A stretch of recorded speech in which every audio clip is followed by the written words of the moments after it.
up your friends, find your enemies and make amends, and we'll meet in the middle. Take the pride and set it aside. My hands will build you a shield, and we'll solve the riddle. And we'll remember. Ladies and gentlemen, welcome to Bridging the Gap with Katharine, Franco, and Lynn Serrano.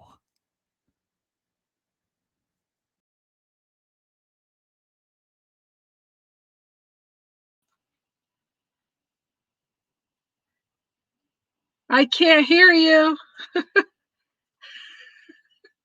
Wait, stop. I can't hear you. Hi, everybody. Okay. This is Katharine. Franco's Bridging the Gap with her beautiful co-host, Miss Lynn Serrano. Hi, Lynn. How was your week? Hi, beautiful. It's been a little interesting. The weather has affected everything. Ripple effect. I was supposed to have people from your area be on my show this week, and because of your wonderful weather, it has affected the show. So my heart is with you and all my friends that I've made that live in the Texas area. How are things after the aftermath for you? So I personally, I certainly can't complain because it's been beautiful for me. And I know that hasn't been the case for everybody. I was at most inconvenienced by having some very cold weather for a couple of days with no power or heat. But what we did, and actually I will share a couple of tips that were so helpful. We made sure that the bathtub was filled with water. That way we had toilet water for our tanks. If for some reason we didn't have enough water coming through, and it ended up being that we had a water main break where we had very little water pressure, that means you can't flush. So it's smart to fill up your bathtub. The other thing is keeping the cabinets open. We didn't have any busted pipes. We were so lucky to keep our cabinets open, leave the water running just a little bit. And that just helps if you have a neighboring room and keeping those doors open, it helps the heat circulate into some of those other rooms with like a back pipe. So that was really, really helpful. And then we have these tiny little, they look like the size of a coffee cup, but they're a little mini propane tank, and it has an element you can screw on there with the little prongs, and you stick a little, like a metal cup, and you can boil water, make coffee, hot chocolate, heat up some food like you're camping. And that's what we did to heat up food and just have anything for a couple of days.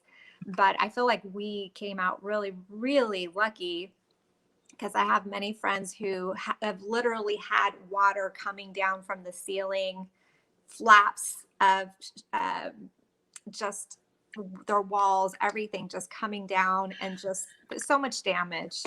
Yeah. So it was tough. cftexas.org, by the way, Lynn, was so beautiful to have a rolling screen on the bottom of our show today.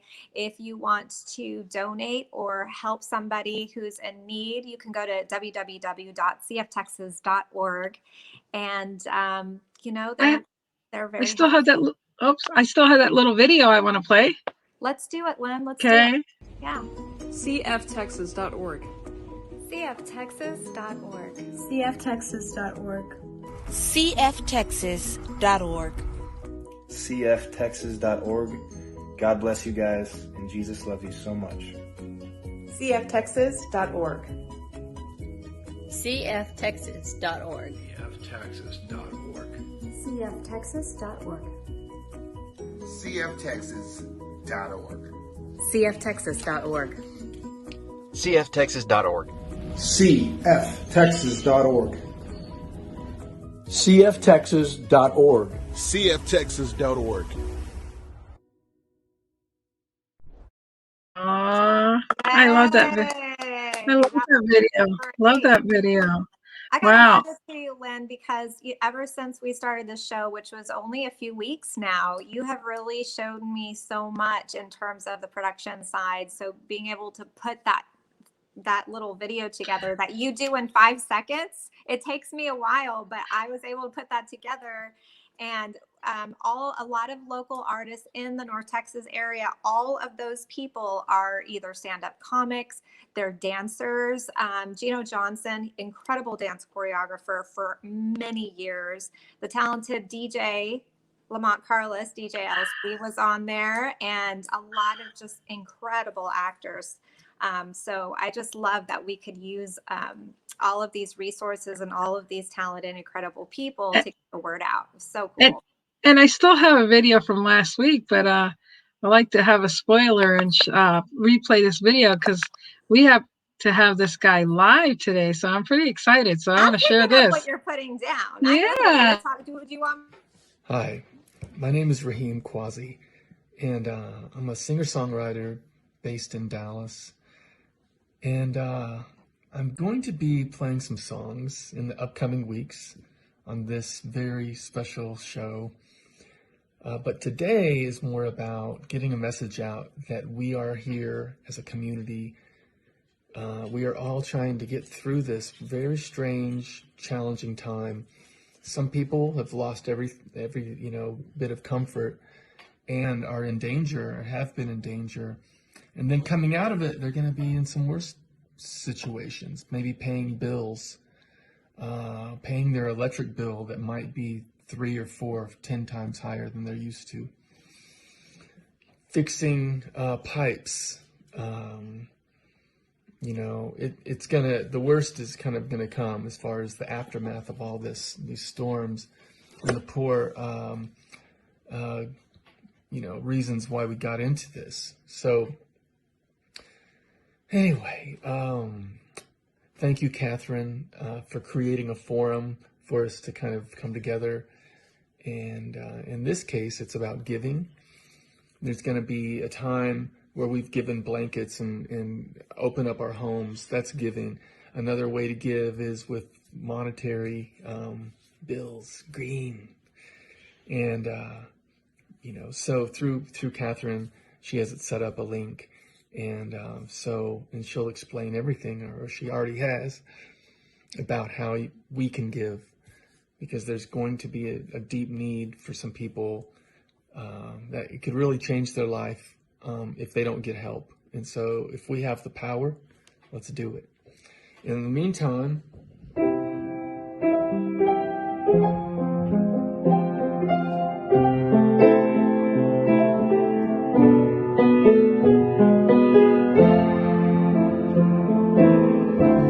I'll see you in a few weeks for some music.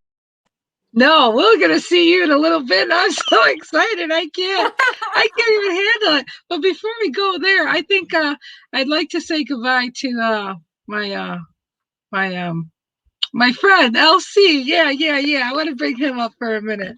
Let's do it. I don't know what he's my yet, but he's my something. He's my friend. Hi, LC. Hey, listen, I am truly and definitely your friend. KJ, you guys do some incredible work, man. The videos were absolutely awesome. And especially with the kind of week we had in Texas. Oh my gosh. That was it was something. And I know in a lot of areas there were some people who were worse off than we were, but it's just such a blessing, and it's thankful to see you guys again. Ladies and gentlemen, please watch that crawl if you can. Help out if you can. And I'm just excited for the show you guys got coming up. I mean, you got Mom's coming up, Lucio, but man, your special guest, my man Raheem. Oh, it's about to be on and popping up here on Bridging the Gap, y'all. I'm telling you right now. Well, Lamont, it's awesome, and it's an honor for you to be here and introduce us. I feel pretty special for that and blessed. It is my honor. Thank you. We love you, LC. Thanks so much, darling. You're the best. Have a great week. And you and I will talk tomorrow about some really cool things coming up. We might be able to share that later, maybe next week. Ooh, I on the like DL. that. Okay. DL with LC. I don't know what to think. All kinds of acronyms. Ooh. Well, you have a good one. We love you. Love you too, man. You guys take care and have Thank a great show. We will. Bye-bye. All right. Bye-bye. Bye. Bye. Aw, he's so Lynn, sweet. he's so sweet. I So know. I'm so lucky to have all of you guys in my life. This is so fun. And I love having my friends together in this it feels to me like a beautiful slumber party of talented, incredible human beings. So yes to that, please. And more of it, universe. Thank you very much. We received. We received. We received. We receive. A lot of times people say I talk with my hands, and my brother, when he teases me, because that's his job. He loves me by teasing me, so he loves me a lot. And one time he said, listen, he goes, can you just take your hands and sit on them? And I did, and he goes, now talk. And I go, you were quiet. I didn't know what to do. And then, I realized that he was probably right, and that's okay. That's part of being Italian, though. You can't help it. Yeah, I have some Italian in there. I'm a nice mix of a lot of different things. One of the beautiful things about being an actress in this time, and actually, it's funny that this is coming up because we are going to talk to Rahim about some things, some issues, and some beautiful connectivity conversation about just about people and preconceived ideas about what people have to others that maybe they're not used to hanging out with. But I have a interesting look as an actress in that everyone thinks that I'm everything. I've had all kinds of people say, oh, you're from Spain. Oh, you're from Italy. Oh, you're Egyptian. Oh, you're Venezuelan. Oh, I know you're, whatever. And I looked at my ancestry.com, and yeah, they're right. I'm all of these. Well, I'm not Egyptian, but I mean, I have a lot of different things. Very and we all do. Yeah, we all do when we look at it. I mean, indigenous, my family was born in Puerto Rico, but from there, and that makes them Puerto Rican, but from there, they traveled a little ways from Spain and, all those Mediterranean places too. So yeah, and we're all related. Come on now. We're all connected somehow. Yeah, let's get on with it. People, There's a video, Lynn. Oh my gosh. It just came to me as we're talking. There's a specific video out there. And if you guys know watching, feel free to share it if you know what I'm talking about. But I want to say it was a case study group of maybe 16 people. And all of those people had very specific biases against specific. Oh, yeah, I seen it. And then they realized, I don't like German people. They were German. I mean, like they did the ones with the black. And they were able to confirm that they had lineage to some of these people that they had biases against. And it immediately shifted their mind. All it was information. There was nothing else but information. And all of a sudden you can see people get softer.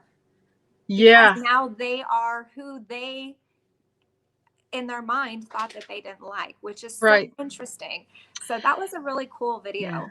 Yeah, I know exactly the one you're talking about, but it's not interesting because people don't understand when there's something I may not like about you, Katharine, it's because it's something I don't like about myself.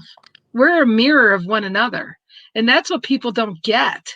We pair each other up and things like that. And that's just a dangerous, terrible, and ignorant thing to do, truly. I mean, when it comes down to it, because it shows how uneducated you are, like you said, and that was a very eye-opening and interesting show for sure. Sure. Well, guys, I mean, we're just kind of setting up the soil. We're fertilizing the soil with all kinds of really good nutrients so that we could get into it. And I'm hoping that we will have these little seeds planted and it will bloom into love and unity and connection. That's really what the show's about. And moving into that, Lucy O is going to come on pretty soon to help us with our health. Are we ready for Mama Lou? I'm ready for Mama Lou. Let's bring Mama Lou. Woohoo! Okay. Come on, Mama Lou.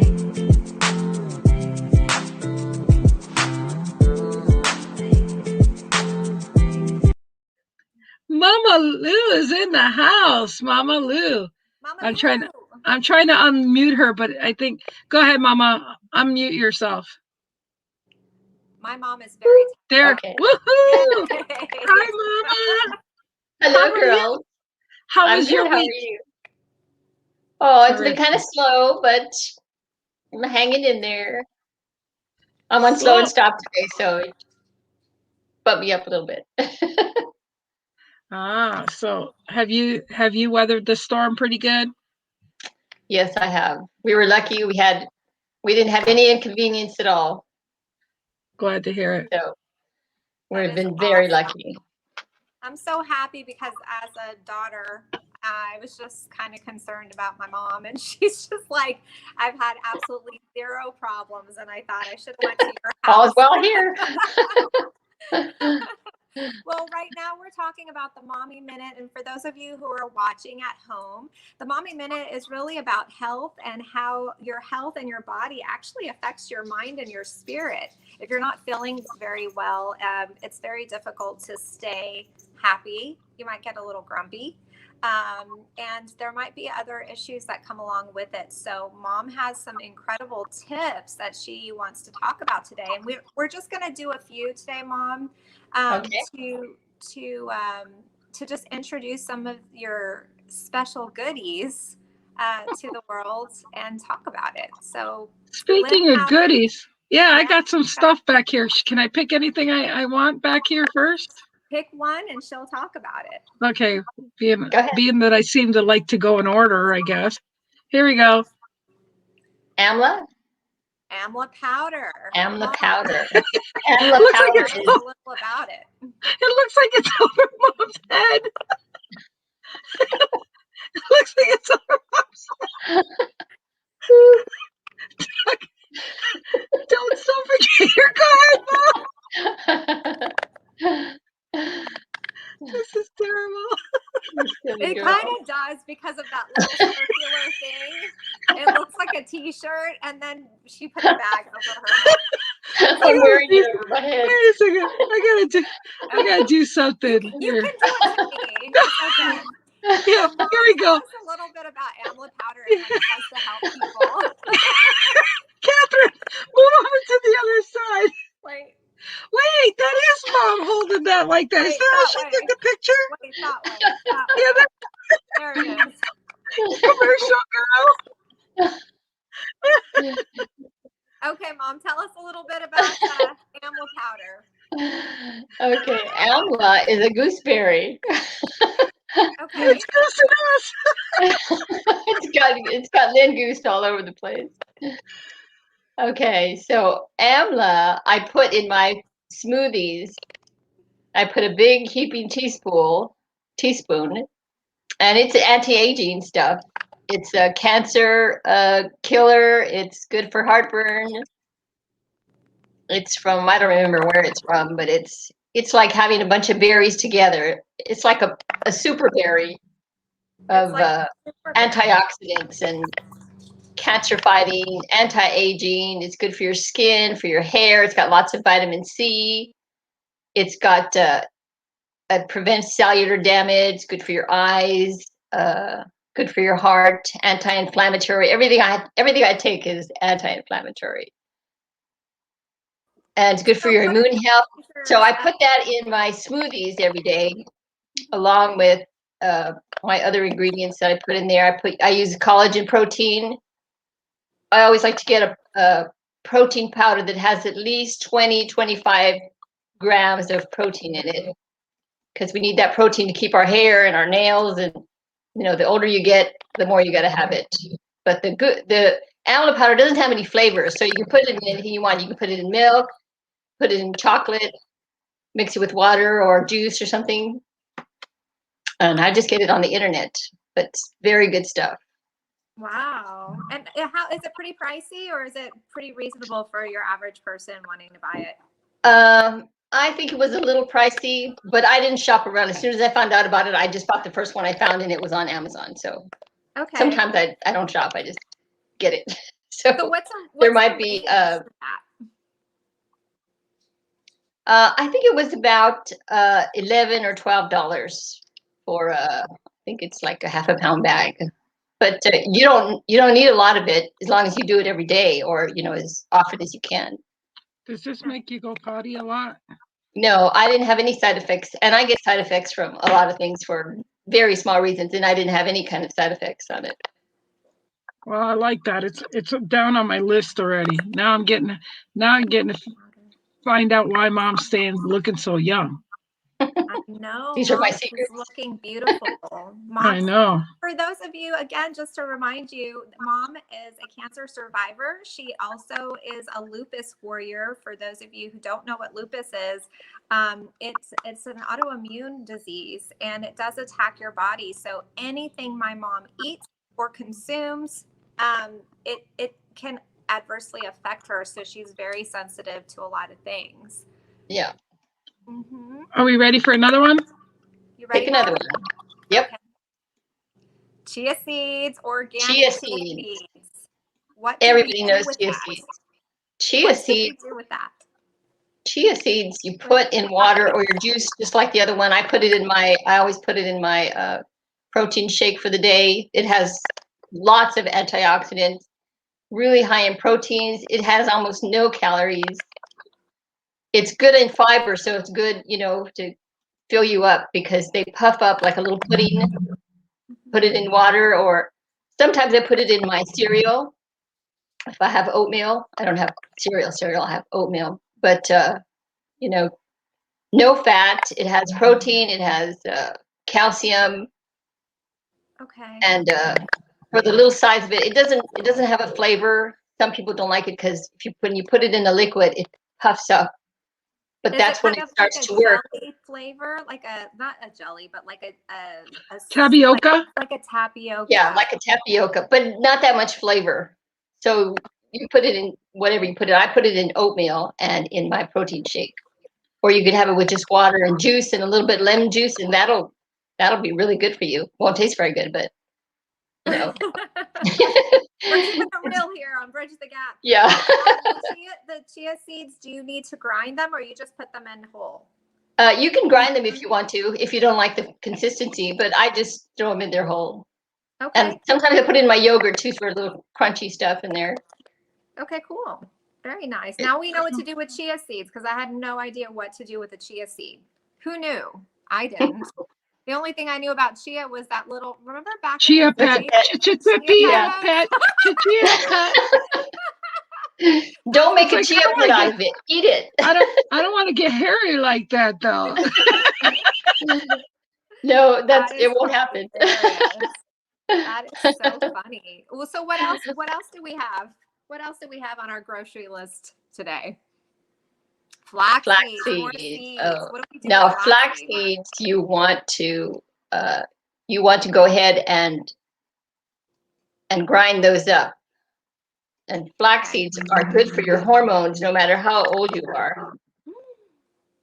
And I always have a little package of flax seeds right by where I cook, and I put them in everything. In whatever I'm cooking, my husband doesn't know, he takes them, and it's really good. The flax seeds are omega-3s. Okay. They're anti-inflammatory, of course. They help fight osteoporosis. They're good for your heart, for your cholesterol. So I need to take as much as possible.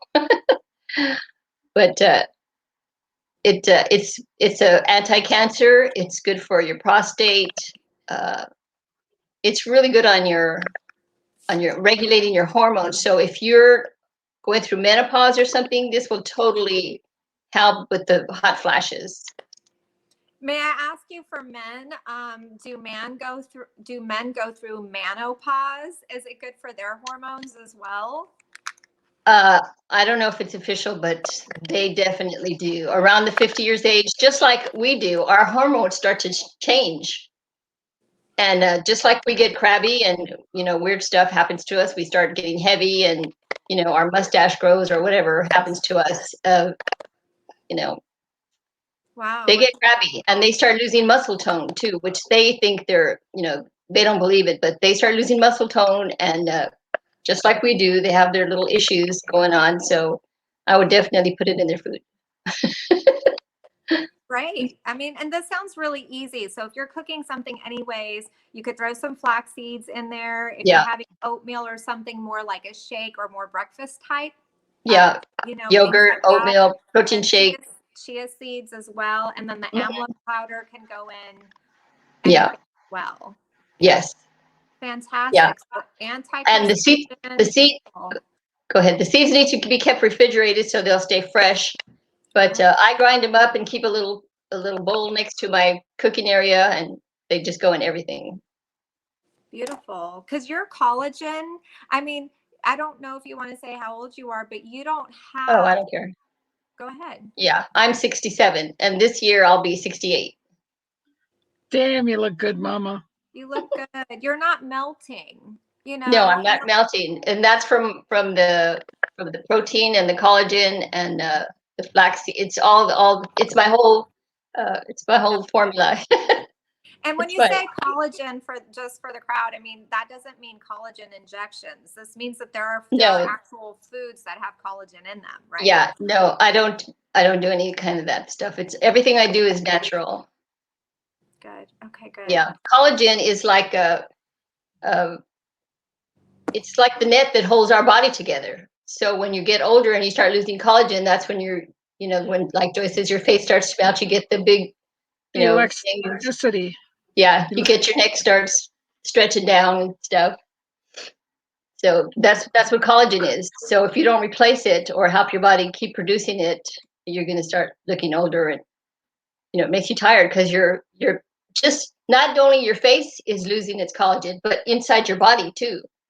What's holding up all your organs? If you lose your collagens, that's why older people get tired, because you got to hold everything up inside too.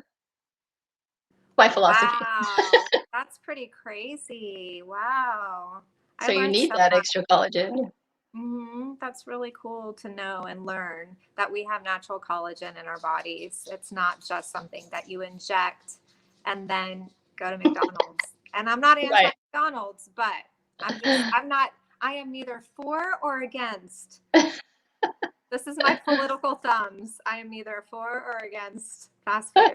We all have our moments, but it is good to know what's healthy. And for those of you who are wondering who Joy is, I am Joy. My mom is a hippie from the 60s. She's my Joy. And they call me Joy. So, yeah. Katharine, Joy, KJ. That's why Lamont calls me KJ. So just kind of a little insight there. Mom, this has been so helpful. Thank you so much. And I actually wrote this stuff down. It sounds super easy to do and just add. So did Lynn. And there you go. I'm going to start doing that. And it really helps. Like Gloria Swanson. By in the next couple of months, who knows, right? We're going to look great. So we'll have to compare the pictures from today. I know. Ooh, before and after pictures. Ooh, that's great. Thank you, Mom. Are you going to hang out with us till the very end so you can say goodbye? Well, at least till I get to hear Kwame sing. Yes. So are you going to stay on stage, or are you staying backstage, Mama? Oh, I'll just go in the back.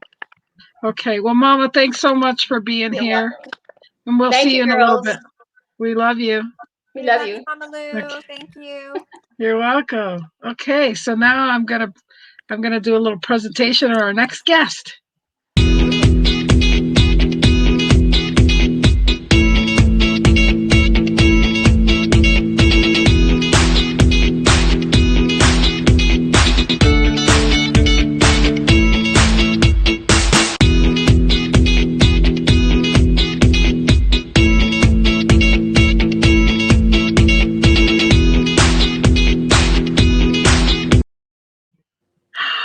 There he is. Welcome. It's Raheem is in the house. And Raheem, you're muted. Oh, there you are. Yeah. Welcome. Welcome thank you very much. It's good to see you, Lynn and Katharine. Joy. The secret is out. The secret is out. But we might have to share, other middle name situations. Oh, tell Lynn. me. Oh, well, I'm originally Eileen. Okay. And what about you, Raheem? I know. Wow. Yeah, come on. This might get convoluted, but I'll tell you this: that in Islamic families, which that's my heritage on my father's side, the second son takes the mother's maiden name. And so my middle name comes from the English Scottish side. So my first name is Raheem, and my middle name is Haynes. Haynes. Yeah. That sounds nice, Raheem Haynes. I like Raheem that. Haynes, Haynes exactly. Quasi. I like that too. That's That's right. nice. Very And- nice. And while we're at it, Raheem means merciful and understanding. And quasi, or Kazi, really is the way, means judge or magistrate. Wow. So, Wow. So you know. And you're musical and you're talented. Well, thanks. Yeah, I try, to do. Raheem, it's interesting because I know in the Hispanic families they do the same. It's not the second son, but it's pretty common and also for our audience who's learning a little bit about culture today. In other families, they take the mother's maiden name, and then so for me it would be, it would be Joy. It would be Joy Navarez Franco Ingram. Ingram is my version of Haynes, right? Right. Yeah. No, Ingram is your married name, though, right? Yes. Well, I mean, I'm just saying it's the Caucasian name. Right. Gotcha. It's not the mother's maiden name. So. Gotcha. Yeah. Gotcha. Yeah. So it's really interesting. Yeah, guys, this is really great. Well, Raheem, we're so happy that you're here. And I just kind of wanted to let people know a little bit more about you. And I'm glad that they're going to get to do that today. So if you want to play, we're just going to let you kind of run the show and bless us with your presence. I love thank you. Your essence. You just make me happy inside. I appreciate that, and I'm happy that you asked me to be a part, and then also that this is really about conversation and about, it's called Bridging the Gap, and what a time. I mean, it seems like there's always we're living in a day and age where we need to constantly, whether it's in personal relationships or global relationships, this is quite the time to bridge some gaps, so I really appreciate your mission, your whole concept of the show, so. Well, speaking of, I'd like to start out with, tell you what, I'll start out with a little bit of a heavy thing, and it's a song that's come out of this last couple of years of turmoil and really some tough things to watch. And it's called If You Have Peace of Mind.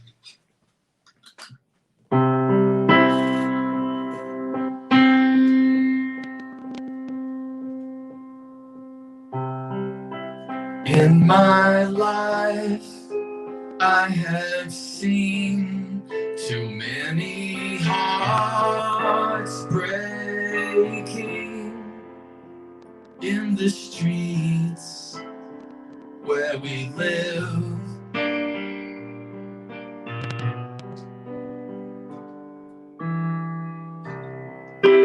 There is goodness, and then there is evil, my friends. Can I hear you? I need to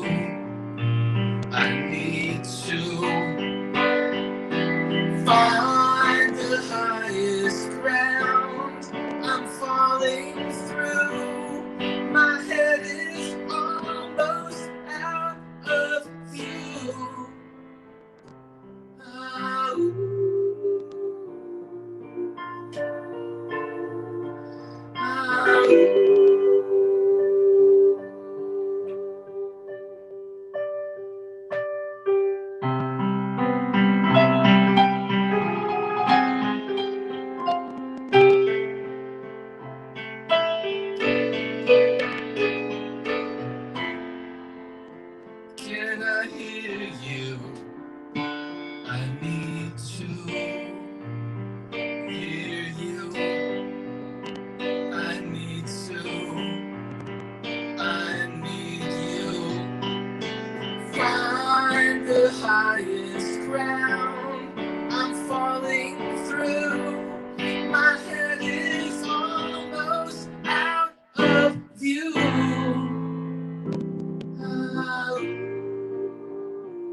have peace of mind, throw it. It's a lifeline. If you have peace of mind, show it. It's a lifeline. If you have peace of mind, grow it. It's a lifeline. If you have peace of mind, know it. It's a lifeline.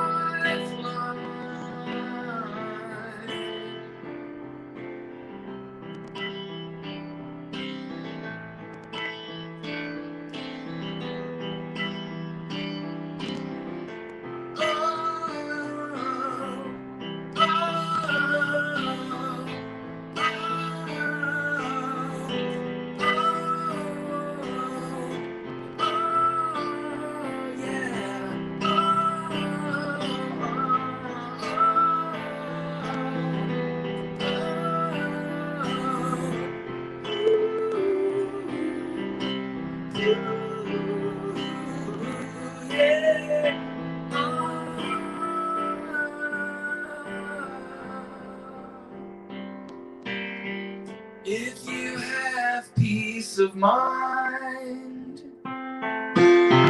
if you have peace of mind, please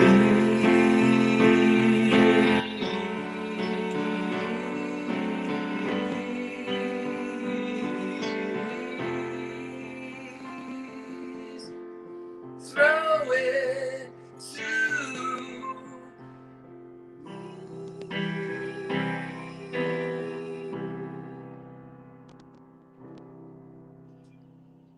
Wow. Unmute yourself, Kat. Yes, Frankie. Oh, that was fantastic.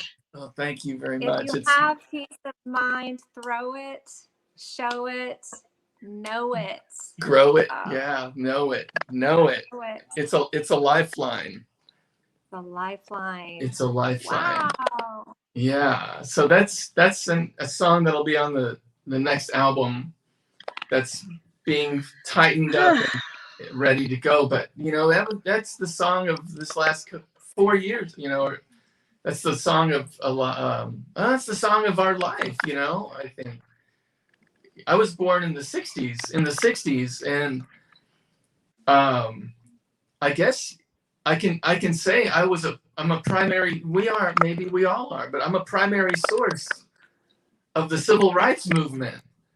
And it's songs like that have been brewing in me all my life. I've just never really had maybe the voice until lately to express some of these things. And so,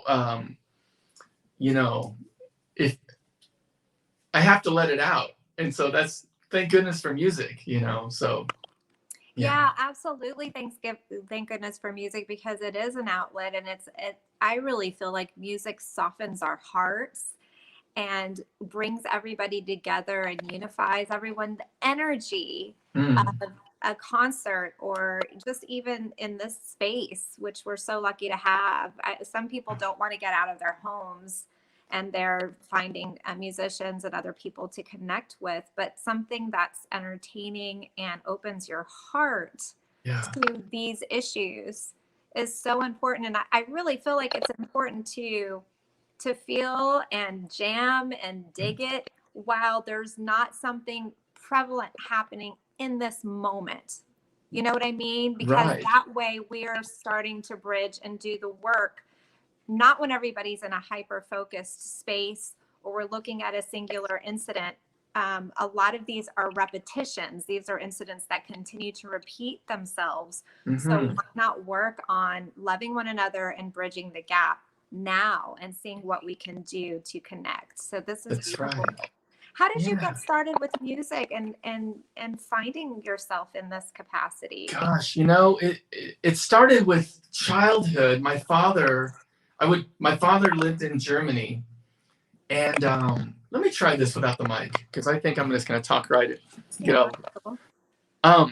My father moved to Germany when I was about 5. And so I used to spend my summers or portions of my summer in Germany. And he would take us to the record store. He would take us to a record store. And he would just give me like a pocket full of change. And he would say, buy, whatever it was. And so I started buying Beatles albums when I was like 7 and 8 years old. And the thing is about the ones I bought at first was the blue one and the red one.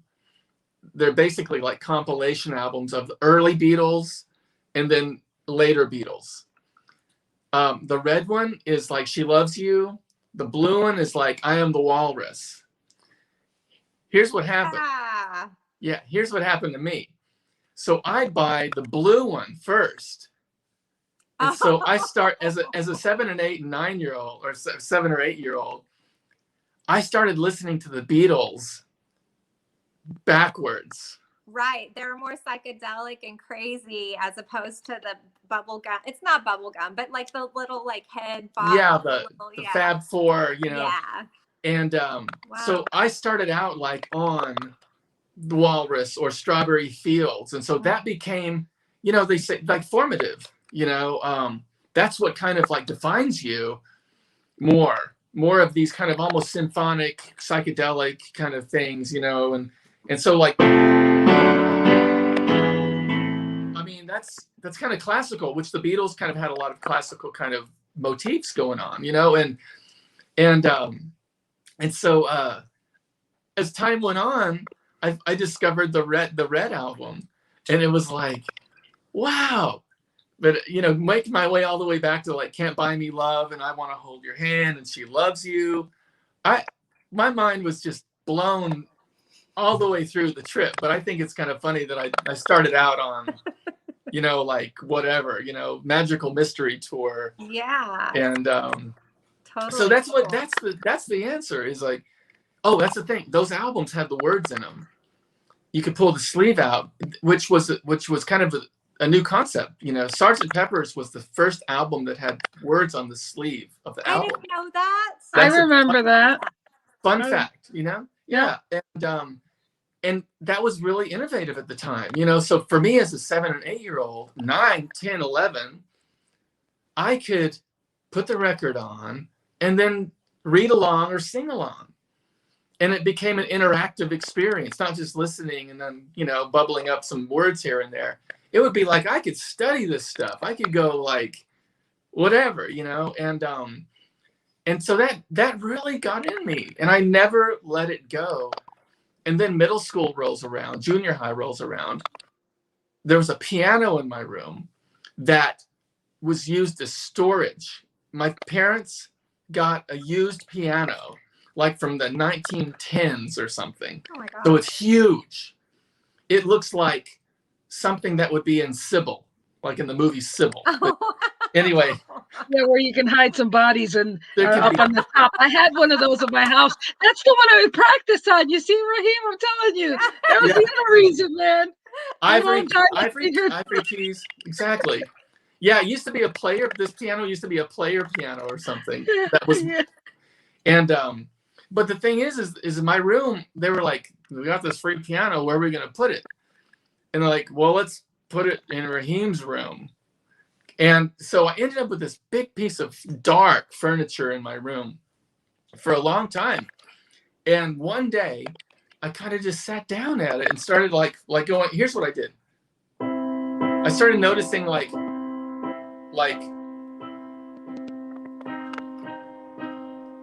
major, minor. And so I would just do that all day.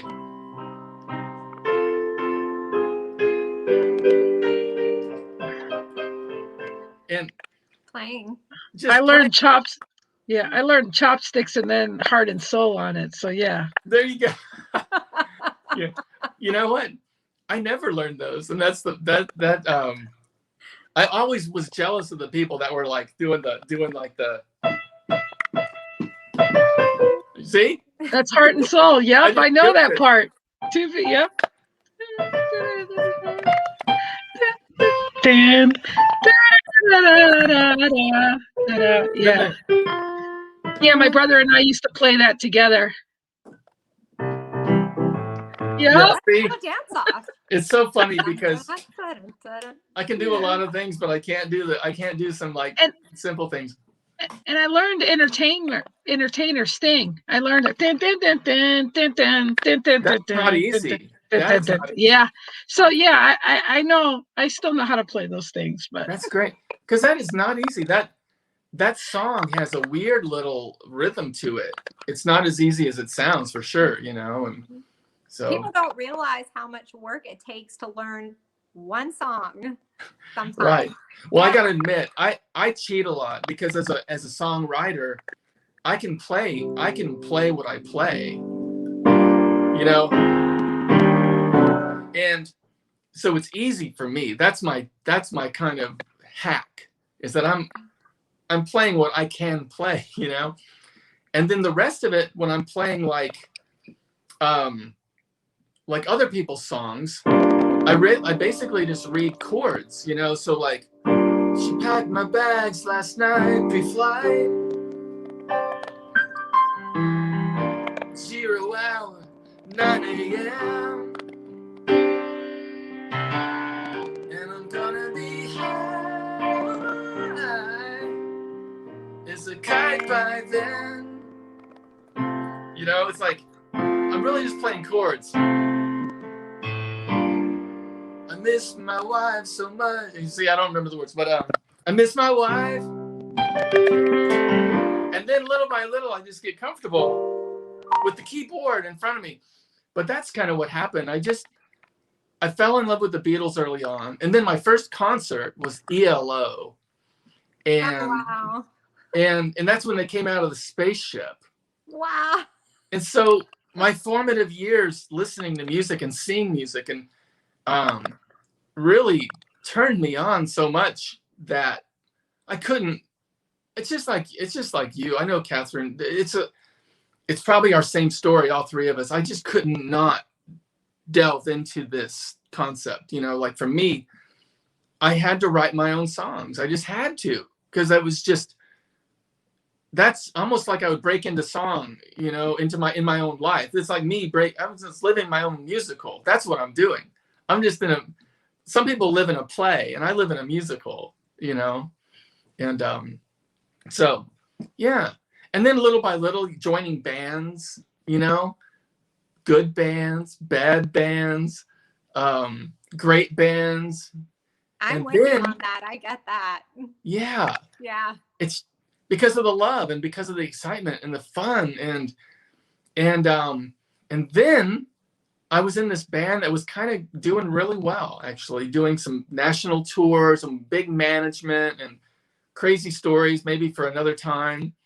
And as far as like who we were talking with and who we were playing with and opening for, and you can name drop right now. I won't hate you. Go ahead. Okay. Well, we did some shows with Dave Matthews Band. Our producer worked with, he was John Alasia. He worked with Jason Mraz and John Mayer and Ben Folds 5 and Dave Matthews. So he was like he took us in. He took us in under his wing. Yeah. Ben Folds was really good. I mean, he opened up in Mandolin Bay for John Mayer, and my goodness, I have pictures somewhere. I took some great pictures then, but man, that was a great concert. Like I did not expect Ben Folds to be so good. He's so awesome. good. He's so good. Talented. And he really has a distinct, you know, talk about somebody who broke the mold of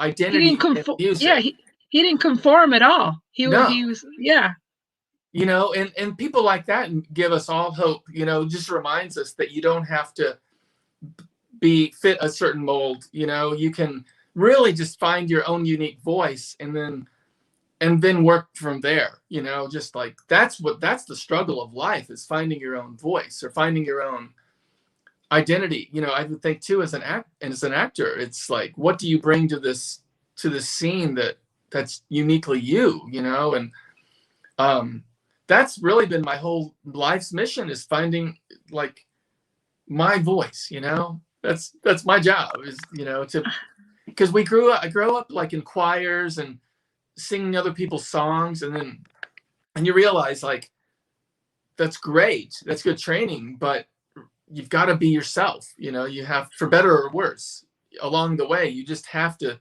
dig in to who you are, you know? And so, but yeah. Yeah, you know, I find that all of the struggles that we go through, whether good and actually some beautiful things too. I mean, anything that inspires us, it's what creates that that flavor of who we are and the filter of which we communicate our art to. So when we're lifting something off the page as an actor, of course you're going to have auditions because everybody has a different filter and a perspective, and it doesn't even sound like the same scene sometimes. And it's incredible. So I'm looking at you, Raheem. I remember the first time I heard you play live. It was at a party. Yeah. And I felt some Beatle influence, but it was completely unique to, you know, it had its own flavor. It was Raheem flavor. Yeah. And it was that filter. And so I just think that's what enriches everything that we put forward. So it's I really, love that. really cool. I love hearing that, you know. You know, it's funny. Yeah. It's funny you say all that because my brother was a musician, but I used to sing. And I mean, I grew up like doing his backup thing and harmonizing a lot and stuff. And, you know, I had some health issues and stuff, and my voice has gotten really raspier, but I went from a soprano to, I don't know, squeaky girl. But so I tried to tell somebody I can't sing anymore. I just use my voice, but they're like, you're not finding the right songs. And I'm like, yeah, you're right. Yeah. It probably the songs, well, that's my Long Island accent coming out. Yeah, but songs. Yeah, I like that.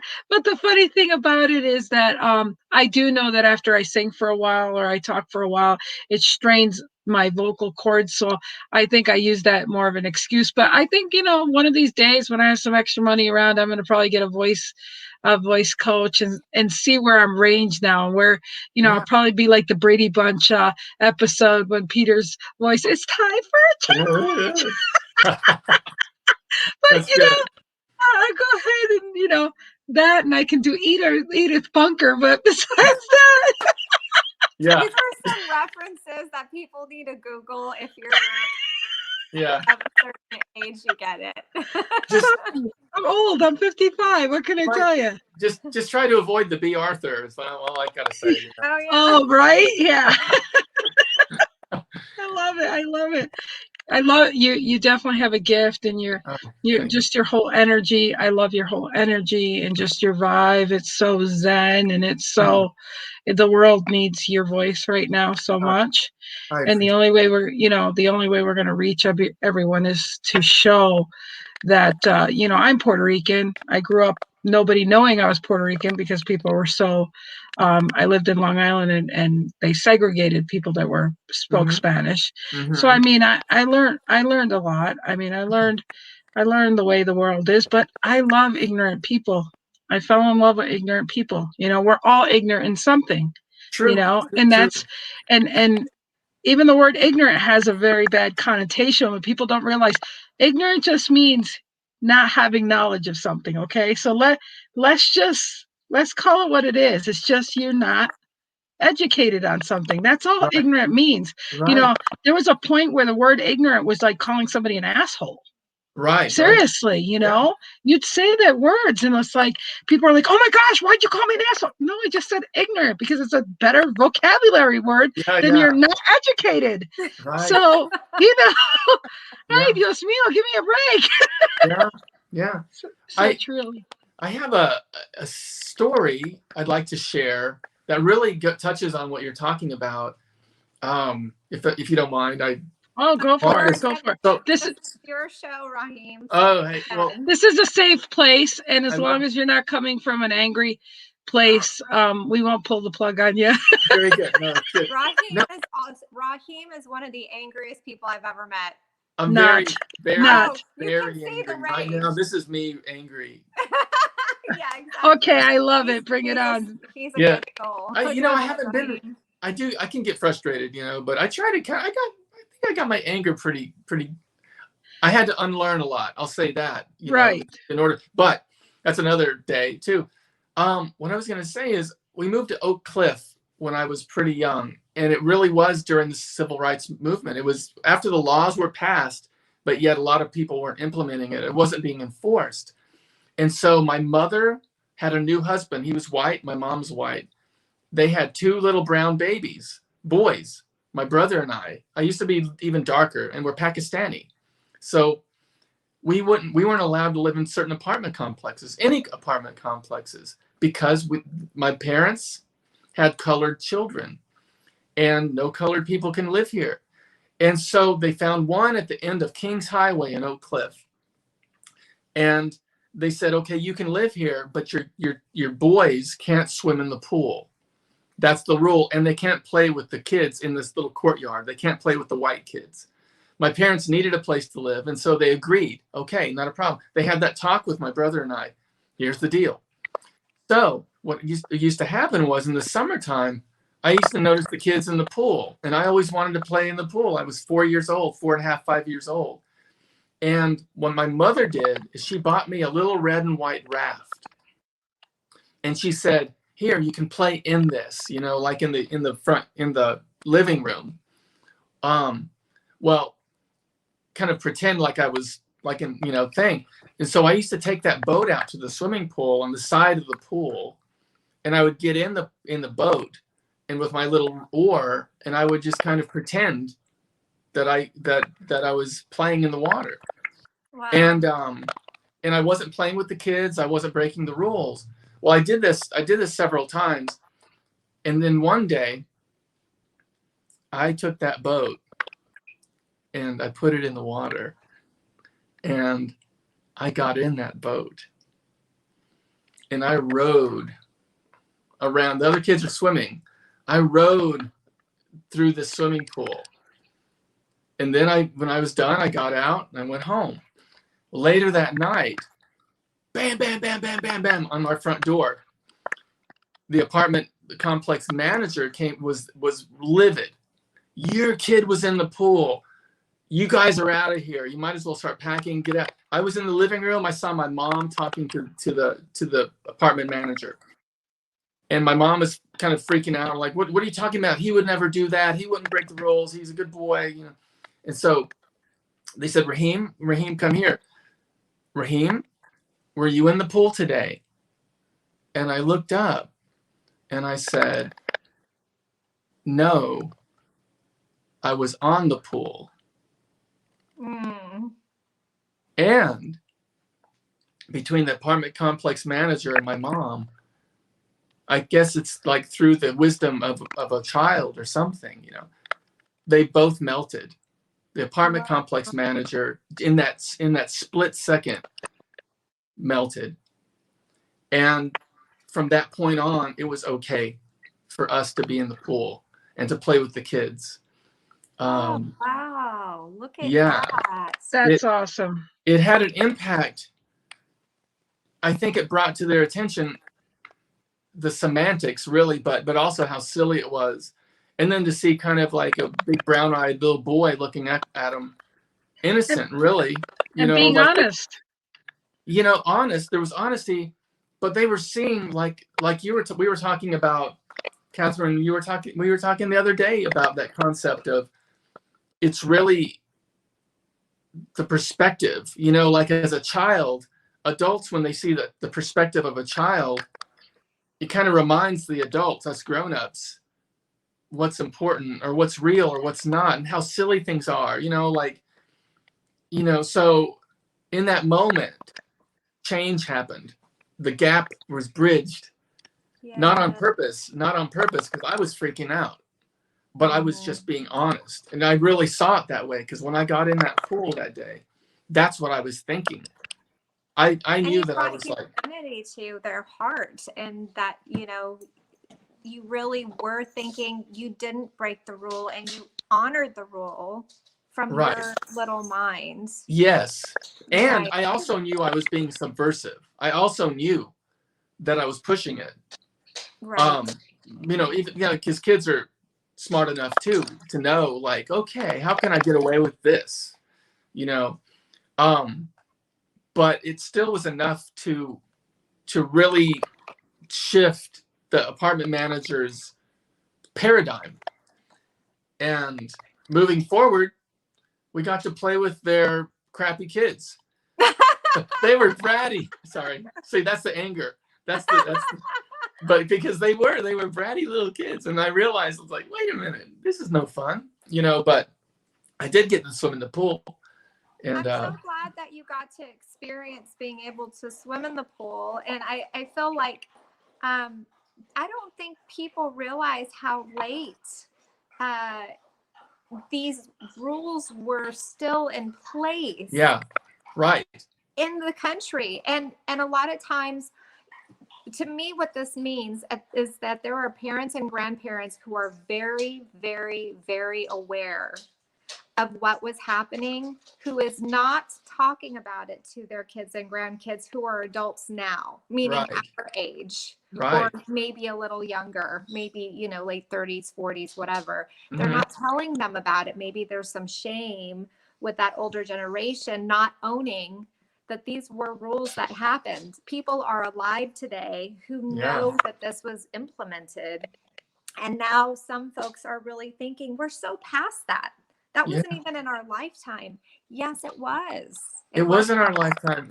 And for me, being kind of youthful, even within my years, I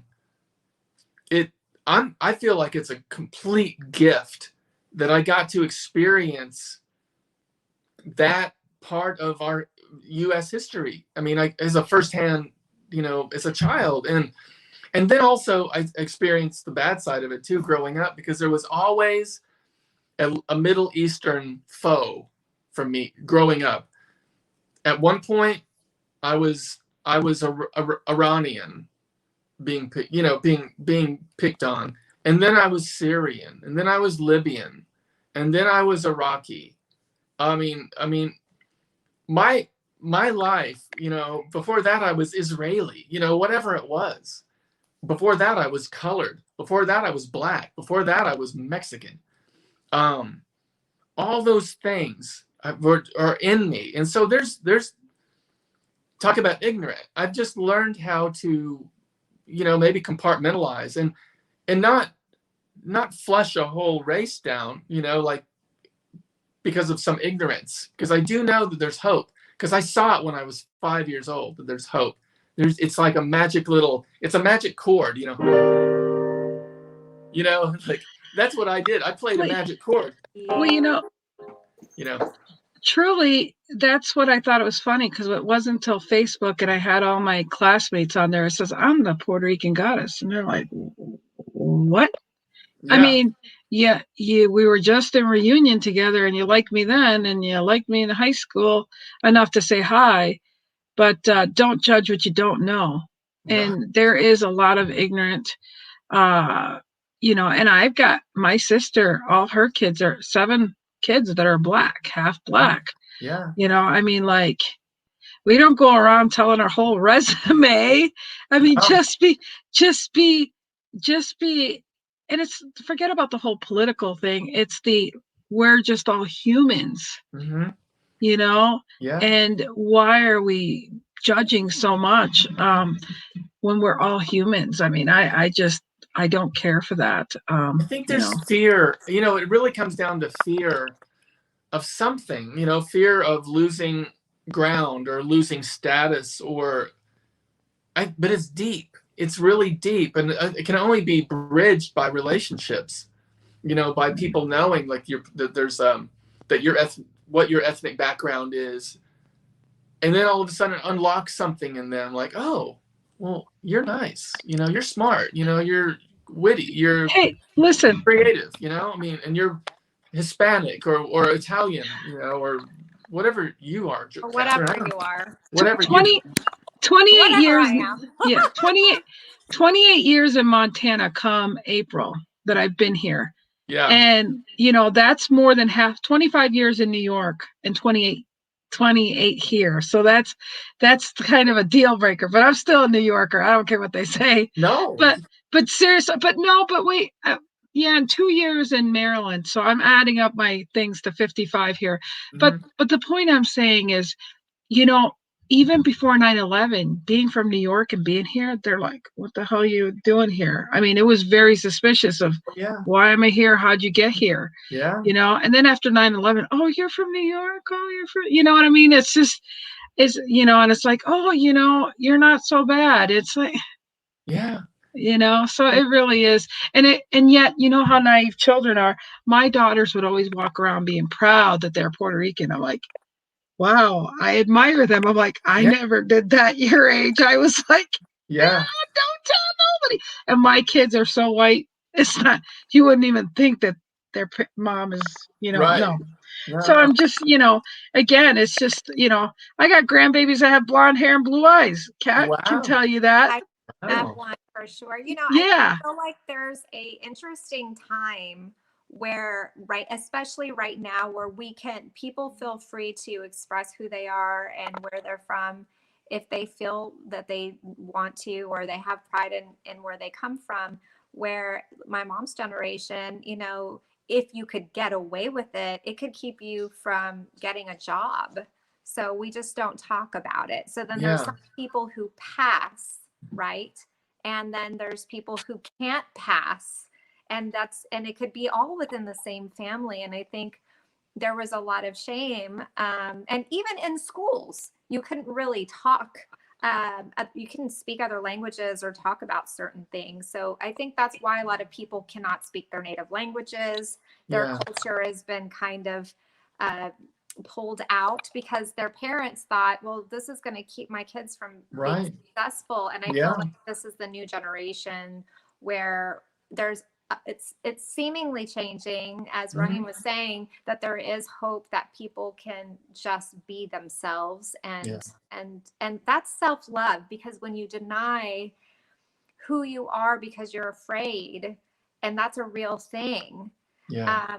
it gives you a feeling of, it can give someone a feeling of just not being worthy or not. Yeah. Sure. But I Well, think for we're me, reaching.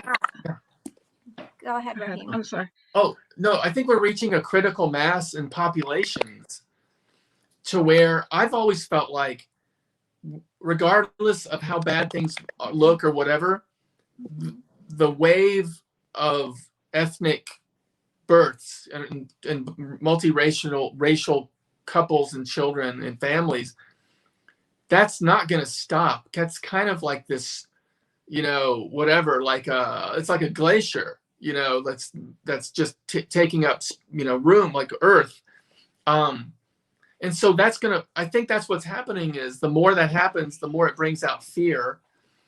And that fear creates resistance, and then that resistance looks ugly, and then we kind of just get through it. And I feel like we're progressing because we have to. People are going to have to accept and learn, and those bridges are going to be gapped more and more. It's just slow. I think the adapting process is just as slow as like evolution. It's just slow. And so It takes I time. always have hope. I always have this hopeful feeling that things like racism or those certain specific ignorances will be less and less, but it just takes generations. I mean, that's the And it thing. starts with the little children. It The little does. children That's that the hope. come innocent and they love each other. And I mean, that is so beautiful when you see that. And Yeah. they don't understand nothing until they're tainted, Right. Exactly. or limited, or they can't participate, Yeah. or there's friction. And the kids are so smart to energy and to what's going around them. And people don't give kids any credit for that. I agree. People take kids for granted in that they're not as smart as they really are. Yeah. And I feel like we can push it a little bit more than we think we can in terms of talking about these things with our kids. Yes. My cousin, she is she's beautiful, and she has green eyes and super snow white skin, and she's Hispanic, and so everyone else who had olive skin kind of made fun of her, but they also, she was beautiful, so they loved her. You know what I mean? It was one of those love-hate things. And when she had her children, she made it a point to give her babies little black baby dolls or little Asian baby dolls, not baby dolls that look like her, but other types of baby dolls. So yeah, that exposure to different, you know. Yeah, and I think it's really smart. I mean, there's so many different ways to approach it, and of course, you know, however people want to do it, it was just her approach to begin that conversation. And even kids with disabilities, just saying, don't stare at them, they're just different, but they're just like you, they're just different. And I think that's so special. I just wanted to share that. What were you going to say, Raheem? Well, no, to piggyback on what you're saying, my son Lennon and I last March. Lennon is his name. Yeah. Lennon. You know, you've been making me smile through this whole thing, and my face is just. That's nice. I love that. I love that. Thank you. I'm glad. So we took this civil rights tour on accident last March. We were driving to Asheville. That's right when COVID did its thing. And then we couldn't go because my friends were exposed. And so we had to drive and turn around and come home. We decided to take the long way. Let's drive home. We were almost there. And so we ended up going like through the South. We didn't even know what we were doing. We went to Birmingham, Montgomery, Selma, Vicksburg.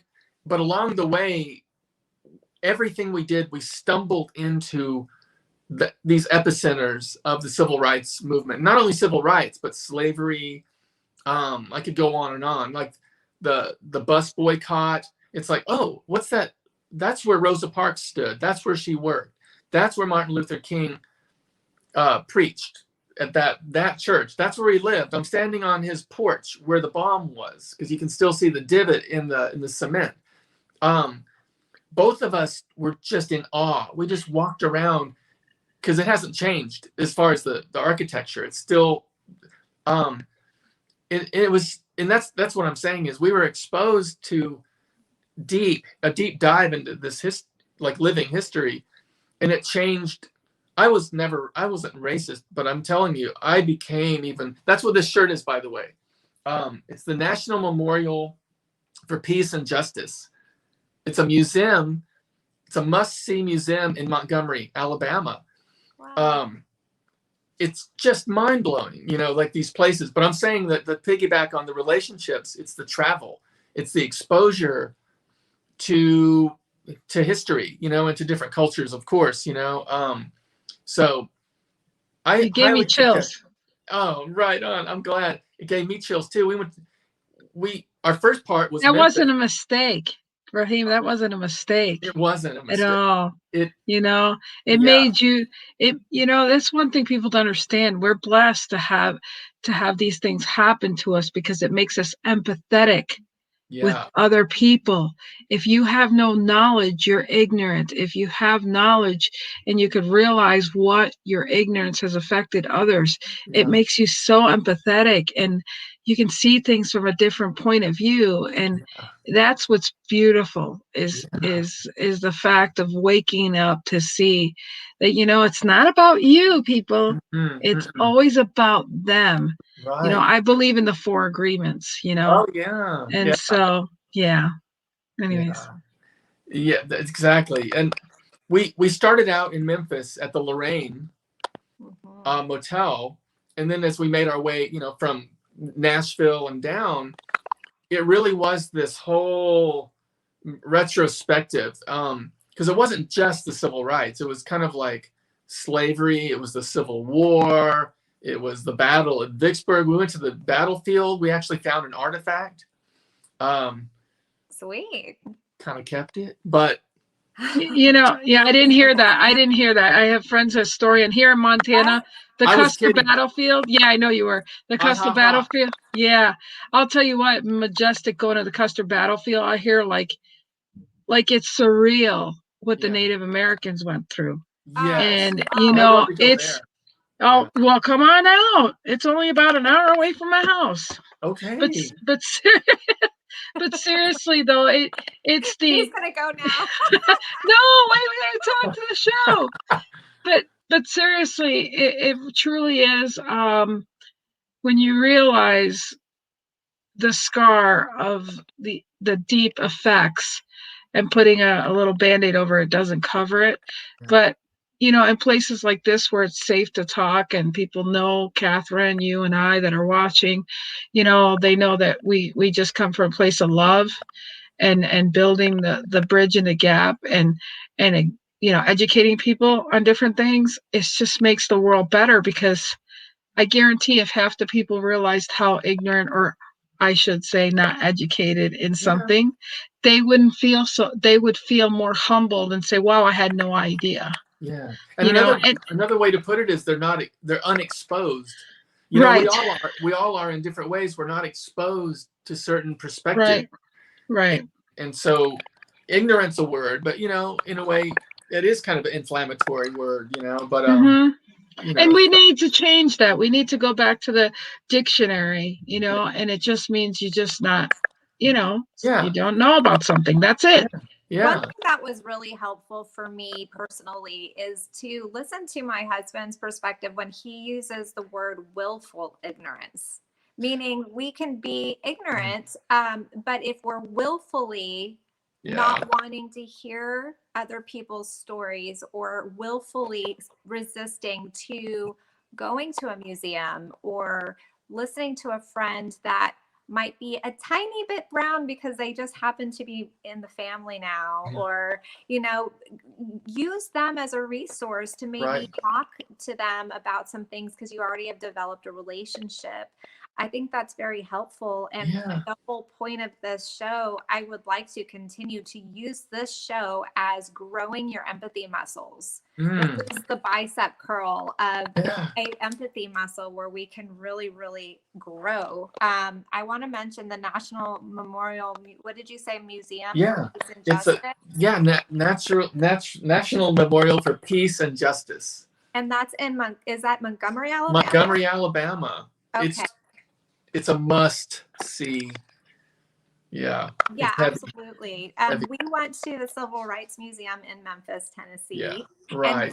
And it was an accident as well. And I do have to say, I won't go into it too much because I want to get back to Raheem's story. I do want to say I could not fully finish that museum because I was crying so hard as I was going through, and it was like sobbing. Yeah, I could not do it, and they endured it, and I'm just reading about it. Right.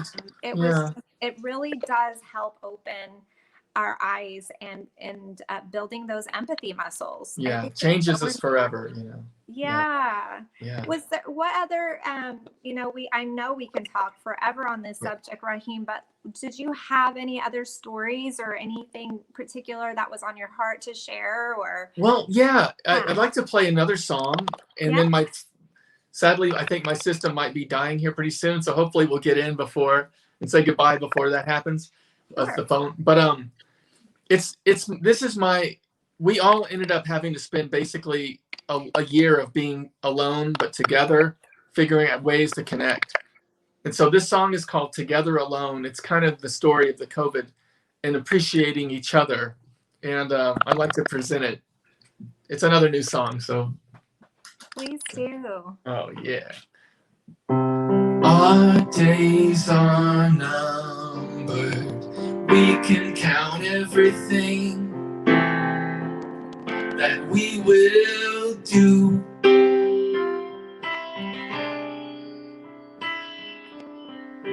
Let's not let moments escape between me and you.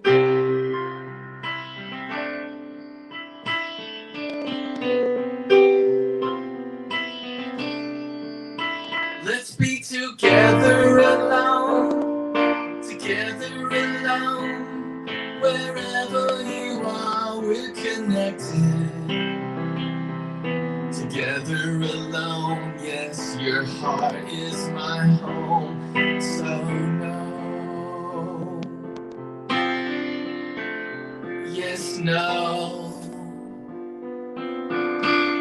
I'm with you.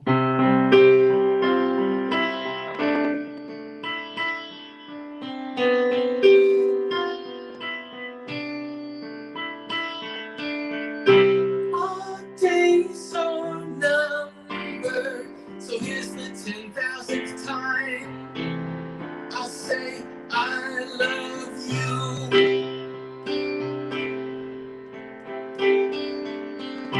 Distance means nothing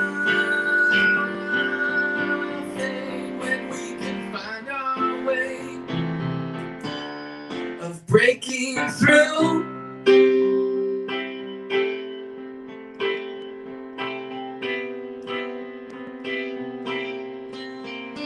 Let's be together alone, together alone. Wherever we are, we're connected. Together alone. Yes, your heart is my home. So please, no, I'm with you.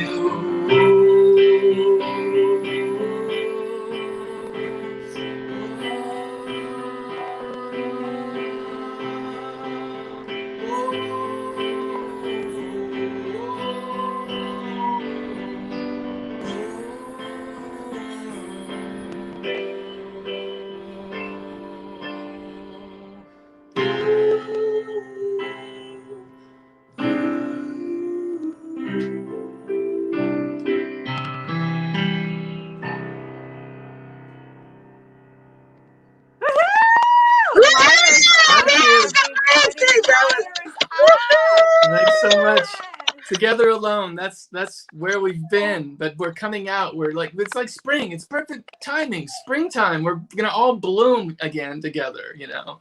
Yes, I've been using the blooming analogy like all week. It's so weird that you said that. Blooming. Can you hear my dogs? Yeah, that's the truth. They're loving on each other. Raheem, I feel like we could probably do a part 2 and part 3 with you, but I feel like we just scratched the surface, and I really appreciate. Can you hear my dogs? Yeah. You know, we're both dog moms here, and our dogs know when we get together, Kat. That's right. Oh, yeah, it's good. It's good. Well, I appreciate this, and yes, let's do a part 2 and 3 down the road. Down the road, yes. And you know, and let's dig and explore, you know, because we all have our stories, you know. So. And you know, it's amazing, but I used to think, you know, I'll keep all my stories to myself. They don't matter. But it wasn't until other people started to share their stories and how they matter to me that made me realize that everyone's voice truly matters, because we don't know who's listening. So I really, Kat, you picked a great one this week. All our guests have been great, but I fell in love with you, Raheem. Oh, Lynn, I appreciate that. Like, I hope to see you in person sometime and explore the battleground and just your beautiful state. You know? Absolutely. That's so we're bridge. Guys, thank you so much, guys. We have really enjoyed this, and we're gonna play this again on Friday during our normal time at 6 p.m. So we're gonna kick off the weekend the right way with Raheem Quasi. Awesome. If you don't know who Raheem Quasi is, definitely check him out. We are going to have a video come up so that we can show you a little bit of what he looks like on stage and his essence, and definitely check out his Spotify, his Instagram, and Facebook, and all those beautiful things. And for anybody local in DFW, I'm playing at Mercy in Las Colinas this Saturday night, the 27th of February. So, you know, let's fill that place up. It's a party. It's a party, you know. So nice. Check it out, everyone. Check it out. All right. Well, if you can stay right there, we're going to close it out with our little thank you thing and call it good. So everyone, thank you for watching this. We will be back next Friday at our regular time. And thank you for watching this on Friday. So hold on. Grab your friends, Find your enemies and make amends.